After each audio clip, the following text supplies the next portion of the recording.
बडतर्फ पोलीस उपनिरीक्षक रणजित कासले यांना आज 3 दिवसाची पोलीस कोठडी दिली आहे। आता त्यांचे वकील आहेत आपल्याबरोबर शशिकांत सावंत। सर, कासलेंना 3 दिवसाची पोलीस कोठडी दिली आहे, कशा पद्धतीने प्रकरण आहे?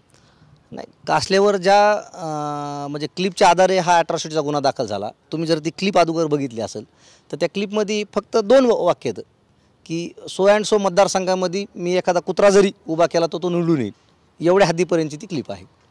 आता अशा क्लिपवर अट्रॉसिटीचा गुन्हा दाखल होणे, पोलिसांनी त्यांना अटक करणे, मान्य न्यायालयात त्यांना हजर करणे, 14 दिवसाची पोलीस कस्टडीची मागणी करणे, या सर्व जर गोष्टी आपण बघितल्या तर कासलेंची कस्टडी त्यांना नेमका अट्रॉसिटीच्या केसमध्ये पाहिजे होती का त्यांची जी काय प्रतिमा आहे पोलीस डिपार्टमेंटची जी कासलेंच्या वतीने मळीत झाली आहे त्याच्यामध्ये पाहिजे होती, हे काय समजलं नाही। त्याचं कारण असं आहे की अट्रॉसिटीचं जे 3(1)R कलम लागलेलं आहे ते कलमामध्ये केवळ आणि केवळ 3 वर्षाची सजा आहे। आणि as per direction of supreme court जरी स्पेशल ॲक्ट असला तरी बी आयोच्या डायरेक्शनखाली अशा केसमध्ये नोटीसवर आरोपीला पोलीस स्टेशनला सोडायचा अधिकार आयोला नाही। म्हणजे अशा गुन्ह्यामध्ये तुम्ही पोलीस कोर्टामध्ये हजर केलं आणि पुन्हा त्याच्या 14 दिवसाच्या कस्टडीची मागणी केली। बरं, मागणी करत असताना प्रमुख कारण काय असायला पाहिजे? तेव्हा मोबाईल हस्तगत करणे आहे, त्यातला डाटा रिकवर करणे आहे। हा ग्राउंड बाजूला, बाकीचे ग्राउंड तो दिल्लीला फिरला, तो कर्नाटकला फिरला वगैरे वगैरे वगैरे, आता त्याला राईट आहे, तुम्ही सस्पेंड केलं आहे त्याला, तो कुठं फिरायचं काय फिरायचं हा त्याला घटनेने दिलेला अधिकार आहे। तुम्ही पोलीस लवाजम्यावरती सुद्धा प्रश्न उपस्थित केला होता? नाही, मान्य न्यायालयामध्ये तो प्रश्न उपस्थित केला होता मी की बाबा डिपार्टमेंटचा माणूस आहे, तुमच्या डिपार्टमेंटचा माणसाला अटक करून मान्य न्यायालयात हजर केल्यानंतर तुम्हाला एवढ्या फौज फाट्याचा तो त्यांचा संरक्षणाचा प्रश्न आहे किंवा कायदा व सुव्यवस्थेचा प्रश्न असा आपण म्हणजे बाईटवर त्यात बोलू शकत नाही। मान्य न्यायालयासमोर आपण त्या संदर्भात भाष्य केलेलं आहे। सरकारी वकील जे होते लोखंडे त्यांनी मुद्दा उपस्थित केला की हे जे अधिकारी आहेत बडतर्फ यांनी व्हिडिओ करून सोशल मीडियाच्या माध्यमातून लोकांची बदनामी केली आहे, घटनात्मक पदावर जी लोक आहेत त्यांची सुद्धा बदनामी केली आहे, त्याबाबत तुम्ही युक्तिवाद केला? नाही, प्रश्नच नाही। म्हणजे आज त्यांना जे अटक करून आणलेलं आहे ते अट्रॉसिटीच्या गुन्ह्यामध्ये आले, कलमात अटक करून आणलेलं आहे। तुम्ही कस्टडी मागताय अट्रॉसिटीच्या गुन्ह्यामध्ये, मग अट्रॉसिटीच्या गुन्ह्यामध्ये कस्टडी मागत असताना मग ते पोलीस प्रशासनाची प्रतिमा मलिन होण्याचा आणि त्या घटनेचा काय संबंध आहे? दुसरी महत्त्वाची गोष्ट, ती जेव्हा केव्हा त्यांनी वक्तव्य केलं त्यावेळेस ते ऑलरेडी निलंबित होते। म्हणजे जो माणूस खात्यातून निलंबित आहे तो त्या पदावर नाहीच ना, जर तो त्या पदावर नसेल कार्यरत तर मग त्यांनी तुमची बदनामी होण्याचं काही कारण नाही। आणि आज तर अशी प्राप्त माहिती अशी की त्याला बडतर्फ केलेलं आहे सर्व्हिसमधून डिपार्टमेंटने। त्याच्यामुळं म्हणजे अट्रॉसिटीचा कायदा वेगळा राहिला आणि त्याला हजर करून त्यांची कस्टडी त्यांना वेगळ्या कारणासाठी पाहिजे आहे ती त्यांना दिलेली आहे मान्य न्यायालयाने 3 दिवसाची केवळ। आता पुढची प्रोसेस काय असेल?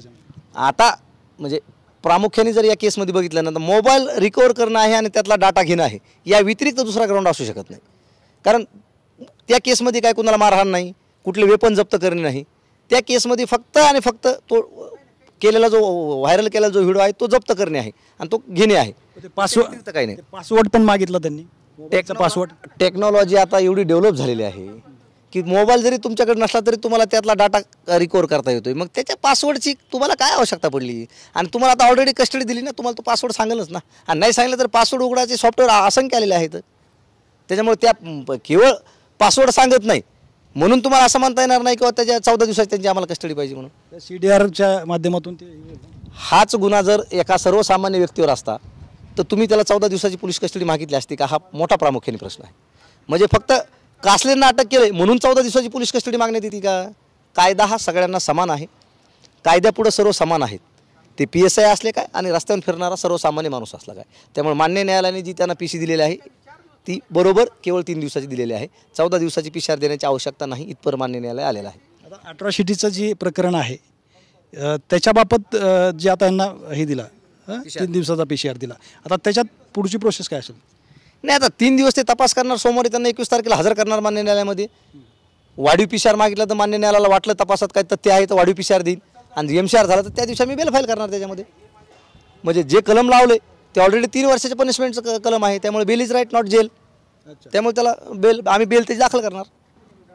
ज्या दिवशी MCR मान्य न्यायालय त्याला करेल त्याच्या दुसऱ्या दिवशी आमचा बेल दाखल केलेला असेल। 3 दिवसाच्या नंतर आम्ही बेल फाईल करणार त्याच्यामध्ये।